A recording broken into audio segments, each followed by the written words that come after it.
Comme la Journée internationale des femmes s'est tenue il n'y a pas très longtemps, je ne vais pas vous parler de Georges Bizet, compositeur que tout le monde connaît, notamment pour Carmen, l'un des opéras les plus joués au monde, mais de Madame Bizet. En effet, la femme que Bizet épouse en 1869 est Geneviève Halévy, fille de Jacques Fromental Halévy, compositeur de nombreux opéras dont le plus célèbre est clairement La Juive. Mais Halévy était aussi professeur de composition au conservatoire et Georges Bizet était son élève préféré.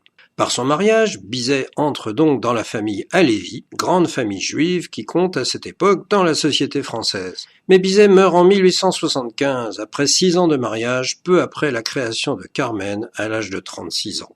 Geneviève Halévy tient alors un salon à Paris qui, bien qu'elle soit juive, acquiert rapidement une grande influence. Parmi ses invités, on trouve notamment Ludovic Halévy et Henri Meillac, les librettistes de Carmen et de nombreuses œuvres d'Offenbach, Edgar Degas, Lucien Guitry et plusieurs personnalités de la noblesse. Plusieurs de ses invités la courtisent assidûment. Elle a à ses pieds Ludovic Halévy et Henri Meillac, justement, mais aussi Edgar Degas, Guy de Maupassant, Paul Bourget, etc. Mais c'est finalement Émile Strauss, l'avocat des Rothschild, qu'elle épouse en secondes noces en 1886. Habituée des répliques ironiques et acérées, elle déclara à propos de son second mari « C'était le seul moyen de m'en débarrasser ». Son salon devient le point de ralliement des partisans du capitaine Dreyfus.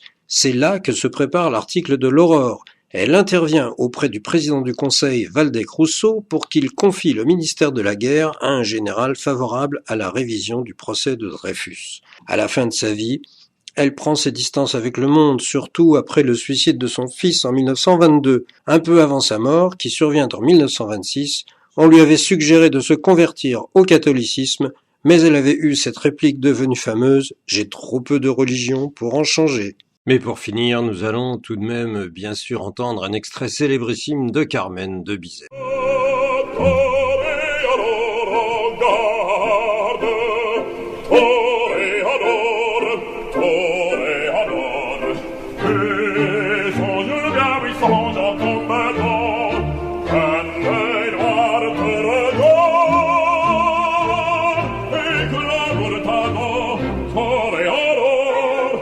L'amour, l'amour,